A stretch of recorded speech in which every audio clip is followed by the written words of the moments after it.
השנה אנחנו מתענים בצום 10 בטבת.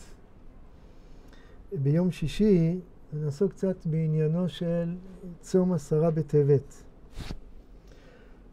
חודש טבת, אנחנו יודעים שהחודש העשירי במניין החודשים.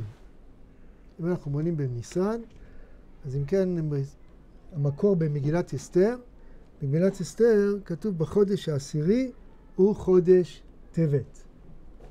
אז כן, החודש העשירי נקרא חודש טבת.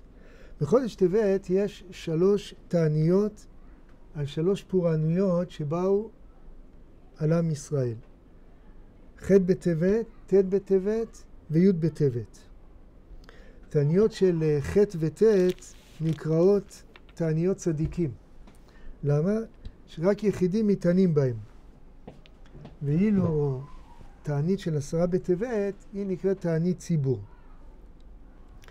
הגמרא אומרת במסכת מגילה בדף ט' עמוד ב' שבח' בטבת תלמי המלך כינס 72 זקנים, הושיב כל אחד בבית נפרד וחייב אותם לתרגם את התורה. ונעשה נס שכולם תרגמו את אותו תרגום. אבל זה לא היה רק תרגום, אלא כולם שינו את אותו שינוי. למשל, כולם כתבו אלוקים ברא בראשית. זה היה נס גדול, למרות שהם היו 72 זקנים, וכל אחד יושב בחדר לבד, וכולם מתקנים את אותו תיקון. אז למה הם תיקנו במקום בראשית ברא אלוקים? הם כתבו באלוקים ברא בראשית, כדי שהגויים לא יגידו שהיה אחד שקראו לו בראשית, והוא ברא את אלוקים. כי אפשר לקרוא את התורה ככה, בראשית, היה אחד קראו לו בראשית, והוא ברא בראשית. מה בראשית הזה ברא? ברא את אלוקים. אז לכן, שלא יבוא לידי טעות, הם אמרו אלוקים ברא בראשית. או במקום שאצלנו כתוב נעשה אדם, הם תרגמו אעשה אדם. למה שוב? כדי שהגויים לא יגידו שיש 2 רשויות, הם לא מבינים שכמו שרש"י מפרש, שנמלך בבית דין של מעלה, לכן הם תיקנו אעשה אדם. עכשיו, מדוע מתענים באותו יום? אדרבה, היה נס באותו יום, נס גדול. אז למה הפכו את יום הזה לתענית? אז כמה הסברים. הסבר אחד, שכל עוד הגויים לא ידעו מה כתוב בתורה, אז הם לא יכלו להתווכח. זה היה משהו סגור לעם ישראל. כדי להבין מה כתוב בתורה, הם היו צריכים ללמוד עברית. אז בשביל ללמוד עברית, רק להבין מה כתוב בתורה, הגויים לא היו מטריחים את עצמם, ולכן אין למה ללעוג או להגיד או להטיל דופי בתורה. אבל כשעכשיו היא מתורגמת לשפה שלהם, ממילא עכשיו הם יכולים כבר להטיל דופי. מה שנקרא, בעברית קצת יותר מאוחרת, ביקורת המקרא. זאת אומרת, מה זה ביקורת המקרא? שהנקודת מוצא זה שהתורה היא לא משמיים, אלא זה יצירה ספרותית של בן אדם, ולכן מעלים סתירות, כאן כתוב ככה, כאן כתוב ככה, יש סתירה כזאת, סתירה כזאת, זה נכתב בכמה פעמים.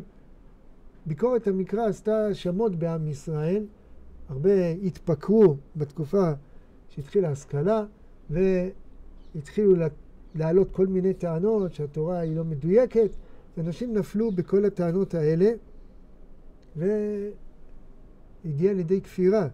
לכן, כל עוד הגויים לא הייתה להם אחיזה בתורה, אז היה למה לעורר. אבל ברגע שהם יודעים את התורה, אז מתחילים להתייחס אליה לא בקדושה, אלא כיצירה של בני אדם, ואז אפשר להתחיל לעשות כל מיני דברים בביקורות, ולטעון שדברים לא נכונים.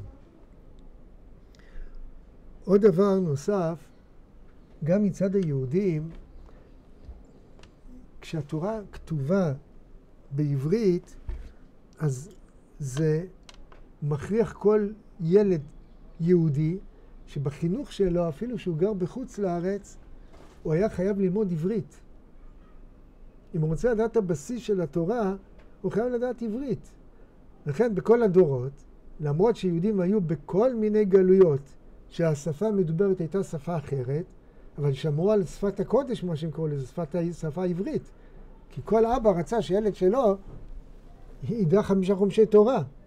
לקרוא 5 חומשי תורה הוא חייב לדעת עברית. אבל ברגע שעכשיו התורה מתורגמת, כבר אפשר לקרוא אותה בלשון המדוברת של אותה מדינה, אז עם אלה כבר אין חובה, אבא לא כל כך חרד ללמד את הבן שלו, ללמד אותו עברית, יכול להסתפק רק שידע את השפה המדוברת במדינה, ואת התנ"ך הוא ילמד בתרגום של אותה שפה. וזה פתח גדול להתבוללות. ברגע שמנתקים את השפה מהשורש, שאפילו ילדים כבר לא לומדים את השפה העברית, אז גמרנו. הם כבר מנותקים מהדבר הכי בסיסי שקושר אותם לעם ישראל. אז זה ח' בטבת. ט' בטבת מתו עזרא ונחמיה. הם העלו את עם ישראל מבבל. הייתה עלייה כבר לפני עזרא, אבל העלייה המשמעותית בארץ הייתה עליית עזרא וגם נחמיה, שנחמיה עזר מאוד לביסוס הגשמי של ארץ ישראל, גם הרוחני, וכן גם עזרא וגם נחמיה, הפעילות שלהם הייתה פעילות מאוד משמעותית בתחילת העלייה של בית שני, ולכן גם מכיוון שגם הם היו שרים, הם באו מרשיון המלך, לא היו אנשים פשוטים, היה להם גם סמכויות, והפעילות שלהם מוטבעת ועזרה מאוד לעולי בית שני, וכשמתו אז הורגש החיסרון הגדול של אנשי העשייה בפיתוחה של ארץ ישראל. ולכן לא עשו מזה תענית ציבור, אבל הצדיקים מתענים באותו יום. זה מעניין, זה כאילו כמו שבעצם כתוב שאדם מתענה ביום של היורצייט של ההורים שלה. זה מאותו רעיון שכאילו זה אותה בחינה שאדם כאילו שמתענה על אנשים שהם כאילו סוג של רבנים, מורי דרך שלו כאילו, שהשפיעו עליו באיזו צורה מאוד גדולה כאילו, שלכן זה בעצם תענית צדיקים כזה. כאן בדרך כלל מסבירים למשל תענית תורים, שבאותו יום אם קרה משהו במשפחה, זה סימן שיש איזו מידת דין מתוחה. ולכן צריכים כביכול לבטל את מידת הדין הזאת על ידי תענית. בעוד, גם כאן, זאת אומרת שאם שני גדולים כאלה מתו באותו יום, אז היום הזה יש בו איזה משהו שגורם לפורענות. ולכן צריך להתענות באותו יום כדי לבטל את הפורענות שכביכול נקבעה באותו יום. ב10 בטבת התחיל המצור על ירושלים. כמו שנאמר בספר מלכים, ויהי בשנה התשיעית למולכו בחודש ה10 בעשור לחודש, בא נבוכדנצר מלך בבל ובכל חילו על ירושלים, ויחן עליה ויבוא עליה ויבנו עליה דייק סביב סביב. המצור הזה היה מצור ארוך, 2.5. אז אם כן, ב10 בטבת התחיל המצור. עכשיו בחודש תמוז הובקעה העיר, ואנחנו נראה תכף יש הבדל בתאריכים בין חורבן בית ראשון לחורבן בית שני. ובתשעה באב חרב המקדש. כתב הרמב"ם בהלכות תעניות, יש שם ימים שכל ישראל מתענים בהם מפני הצרות. ג' בתשרי, שבו נהרג גדליה בן אחיקם. 10 בטבת, שבו שמח מלך בבל נבוכדנצר הרשע לירושלים והיה במצור ובמצוק. 17 בתמוז, ו5 דברים אירעו בו, ואחד מהם הובקעה ירושלים, אבל בחורבן בית שני. בתשעה באב 5 דברים אירעו בו, חרב הבית בראשונה ובשנייה. וכן, ב17 בתמוז אנחנו מתענים כי הובקעה העיר בחורבן בית שני. שאלה לכם משנה, הרי העיר הובקעה בבית ראשון בט' בתמוז. לכן, למה אנחנו לא מתענים בט' בתמוז? אם אנחנו אומרים ש10 בטבת התחיל המצור בבית ראשון, אז למה לא ממשיכים שובקי העיר בט' בתמוז? עונה עליכם משנה, מכיוון שחורבן בית שני חמור לנו יותר. למה? כי חורבן בית ראשון, אחרי החורבן של בית ראשון נבנה בית שני. אבל בית שני עדיין לא נבנה. אז לכן אנחנו לוקחים את התאריך של 17 בתמוז של שובקי העיר של בית שני. אז אם כן, שואל לחם משנה, אם בית שני חמור לנו, אז גם מתחילת המצור לא צריכים לקחת את 10 בטבת, אלא המצור התחיל בניסן של בית שני.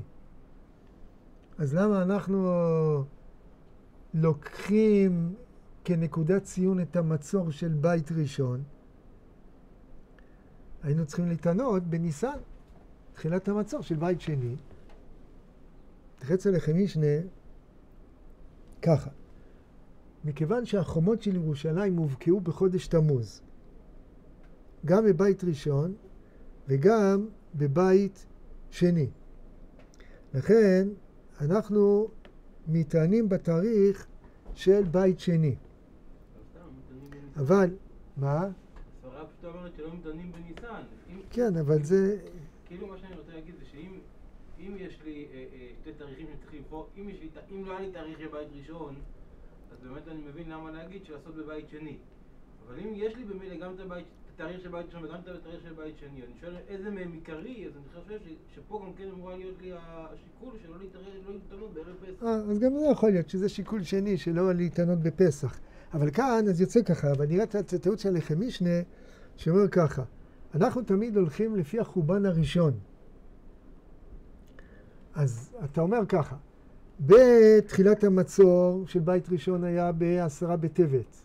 אז אתה לוקח אותו, עכשיו בית שני, ב-17 בתמוז שהובקעה העיר, אז היינו לכאורה צריכים לקחת את תמוז. אבל אומר לך משנה, מכיוון שאתה חודש אתה שומר, חודש תמוז נשאר כחודש של פורענות. רק התאריך יש ט' או י' ז', אז אנחנו מעדיפים את י' ז' שעדיין אנחנו סובלים מהחורבן שעדיין לא נבנה. אבל תמיד לוקחים את החודש של החורבן הראשון.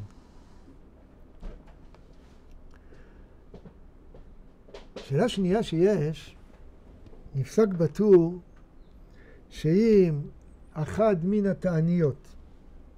התעניות חלו בשבת, נדחים עד אחר השבת.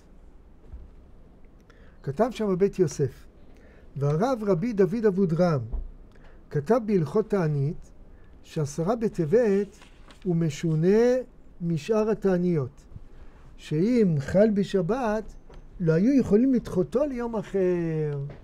כותב אבודרהם ש10 בטבת הוא חמור מאוד, שאם זה לא יוצא לנו בלוח, אבל אם היה יוצא ש10 בטבת היה נופל בשבת, היינו צריכים להתענות בשבת. אומר, מה הנימוק שלו? אומר אבודרהם, כתוב בספר יחזקאל פרק כ"ד, ויהי דבר השם אלי בשנה התשיעית בחודש העשירי, בעשור לחודש לאמור, בן אדם כתוב לך את שם היום, את עצם היום הזה, שמח מלך בבל לירושלים, בעצם היום הזה. כלומר, יחזקאל מצווה לכתוב את תאריך של תחילת המצור, של 10 בטבת. אז איך כתוב בציווי? כתוב לך את שם היום, את עצם היום הזה. המילה עצם היום הזה. ואיך כתוב ביום כיפור? בעצם היום הזה. אז יש לנו פה גזירה שווה. כתוב ביחזקאל כ"ד על 10 בטבת את עצם היום הזה, וביום כיפור כתוב בעצם היום הזה. כמו שביום כיפור צמים בשבת, גם צום 10 בטבת צמים בשבת. כתב ככה בית יוסף, ולא ידעתי מניין לו זה. כי אי אפשר לעשות סתם גזירה שווה, שאדם לא גוזר גזירה שווה מדעתו. ופה עושה גזירה שווה עוד מדברי נביאים לדברי תורה. אז אומר, אני לא יודע מאיפה המקור שלו להגיד דבר כזה. אבל הוסיף בית יוסף, שעשרה בטבת, נכון ככה, זו לא הייתה שאלה מעשית, כי עשרה בטבת לא חל בשבת. אבל אומר הבית יוסף שעשרה בטבת חל לפעמים בשישי, ומתענים בו ביום. ושאר הצומות לעולם אין חלים בשישי. אין חלים מבחינת הלוח. כן. כן, בלוח זה לא יכול... הצומות יכולים לחול בשישי, ואז הם נדחים לראשון. לא, הם לא יכולים, לא יוצא פה לוח. אין, 17 בתמוז, כן. לא, תענית אסתר נגיד, יכול לצאת נדמה לי ב... לא, תענית אסתר לא. פורים יכול לצאת בשישי שבת. נכון, אז זאת אומרת תענית אסתר בחמישי. כמו השנה. פורים יוצא בשבת, פורים יכול לצאת בשבת. פורים י"ד לא יצא אנחנו בשבת. לא. כן. לא, לא יוצא. אז הוא אומר שלא יוצא, אז יוצא לנו ככה שהתענית היחידה שאנחנו, חוץ מיום כיפור, זה דאורייתא, אבל התעניות מדרבנן, התענית, מה? זה יכול לקרות בשבת, לא ביום שישי. כן, נדבר על יום שישי. כן, יום שישי, לא, בית יוסף אומר, עשרה בטבת, זה לא שאלה, אבל עשרה בטבת, אז ככה, זה הצום היחידי שאנחנו כן נכנסים איתו קצת לשבת. אז יש לנו כאן שתי שאלות. שאלה ראשונה, אם כן, מה מיוחד בעשרה בטבת שצמים לפי החורבן של בית ראשון ולא לפי בית שני? השאלה שנייה, מדוע צמים בשבת? כי בכל אופן נכנסים לצום בשבת. אז כתוב במדרש תנחומא, ועוד טובה גדולה עשה הקדוש ברוך הוא עם ישראל. כיצד? שבעשרה בטבת היו ראויים ישראל לגלות מירושלים. שכן הוא אומר בעצם היום הזה. מה עשה הקדוש ברוך הוא? אמר הם יוצאים עכשיו בצנעה, הם מתים. מה עשה? המתין להם והגלה אותם בקיץ. אומר המדרש תנחומא ככה. הגזירה על החורבן הייתה בעשרה בטבת. ובעשרה בטבת היה צריך להיות גם חורבן בית המקדש. לא היה צריך לקחת מצור כל כך ארוך. היה אמור שבעשרה בטבת מלך בבל מתחיל את המצור, באותו יום שם מצור, באותו יום נכנס לירושלים, באותו יום מחריב את בית המקדש. אבל, אז אם כן, אז עכשיו מובן למה אנחנו לוקחים את אנחנו עוסקים במצור, מתענים בעשרה בטבת, כי שם למעשה זה היה היום שהם היה מיועד גם לחורבן. שבית ראשון. אבל, אז לכן שום החומרה של אותו יום, שקדוש ברוך הוא עשה איתנו חסד. כן? שבמקום שיצאו בטבת לגלות, הוציאו אותנו בתשעה באב, בקיץ, סוף הקיץ. יותר קל. אבל מכיוון שלמעשה חורבן היה צריך להיות באותו יום, אז לכן היום הזה חמור, לכן נקבע עשרה בטבת לפי תחילת המצור של בית ראשון. אבל עדיין נשאלת השאלה, מדוע מותר לצום בשבת? מצאנו עוד תענית אחת שמותר לצום בשבת. איזה תענית? תענית חלום. עכשיו, מדוע תעניות רגילות לא צמים בשבת? כמובן, חוץ מיום כיפור, שזה דאורייתא.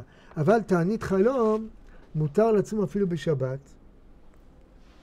אז מסבירים שהתשובה היא כזאת. כל התעניות האחרות זה תענית על מה שהיה. על תחילת מצור, על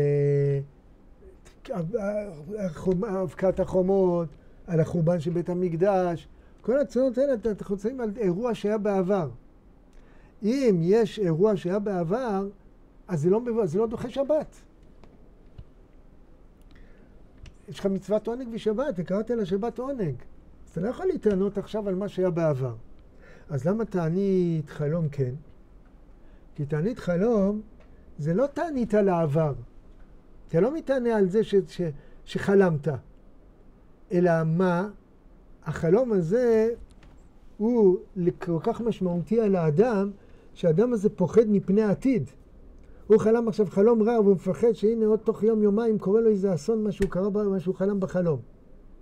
זאת אומרת שתענית חלום, מכיוון שזה לא תענית על העבר, זה תענית שבא לבטל צרה שאמורה להגיע, אז תענית חלום מותר להתענות אפילו בשבת. אז אם כן, זה ההבדל בין תעניות האחרות לתענית חלום. תעניות אחרות זה תעניות על העבר. אז מה שעל העבר זה לא דוחה שבת, לא מבטל עונג שבת. וגם, ואילו תענית חלום, זה בא לתת לך פתרון לאבא. אז זה מותר, זה דוחה שבת, כי אתה דואג את מה יהיה. אולי על פי זה אפשר גם להסביר את יום כיפור על פי אותו רעיון. שיום כיפור, אתה מבקש שהקדוש ברוך הוא יסלח וימחה לנו. למה? כדי שלא יעניש אותנו עכשיו. שלא נקבל עונש על העתיד. אז על פי אותו רעיון אפשר גם להסביר את יום כיפור. שזה למה יום כיפור דוחה שבת? כי זה ממש פיקוח נפש. אתה מתענה כדי לבטל צרה עתידית שאמורה להגיע. יוצא שמה ששייך לעתיד מותר להתענות בשבת.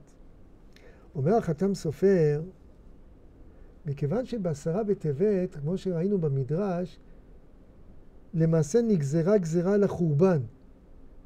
רק הקדוש ברוך הוא דחה את הגזרה של הגלות לתשעה באב כדי להקל על עם ישראל. שיהיה לו יותר קל לצאת בגלות במקום בחורף לצאת בקיץ. אבל אומר החתם סופר, מכיוון שבעשרה בטבת רצה הקדוש ברוך הוא לעשות חורבן המקדש. אומר החתם סופר, בכל שנה ושנה הקדוש ברוך הוא דן בעשרה בטבת האם לבנות בחזרה את בית המקדש או להשאיר את גזירת החורבן. כך אומר החתם סופר. בעשרה בטבת זה יום הדין של בית המקדש. בתשעה באב זה הביצוע, אבל יום הדין זה כמו ראש השנה. יום הדין היה בעשרה בטבת. ואומר החתם סופר, זה לא רק על העבר. כל שנה ושנה בעשרה בטבת, הקדוש ברוך הוא דן האם השנה ייבנה בית המקדש או לא ייבנה בית המקדש. עכשיו זה מובן למה אבודרהם אמר שצום עשרה בטבת דוחה אפילו שבת. למה זה דוחה אפילו בשבת? כי כל הצרות שלנו זה בגלל חורבן בית המקדש. זה צרות עתידיות. לכן אמר אבודרהם, בית המקדש כל כך חשוב לנו, שלכן אנחנו מותר לנו אפילו להתענות בשבת אם זה חל בשבת.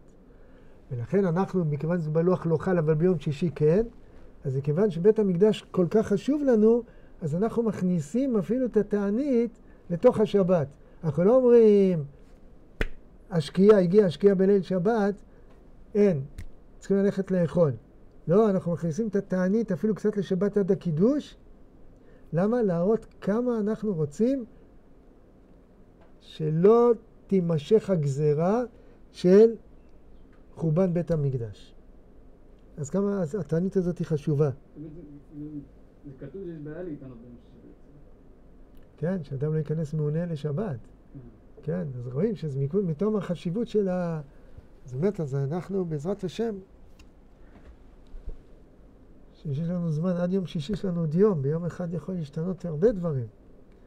אז אנחנו צריכים כבר היום לבקש על בניין בית המקדש, אבל אם הוא עדיין לא ייבנה, אז מחר ביום שישי, שזה יום התענית של עשרה בטבת, צריכים במיוחד להתעורר על בקשת רחמים לפני הקדוש ברוך הוא, שתתבטל גזירת החורבן, ובעזרת השם נזכה כבר השנה, כבר מחר בעזרת השם, נהיה טרם יקראו ואני אענה, שבעזרת השם כבר מחר נזכה לראות בבניינו של המקדש, ואז במקום הצום שיכנס לשבת, נוכל להיכנס כבר לשבת, מתוך אכילה ושתייה ושמחה מרובה.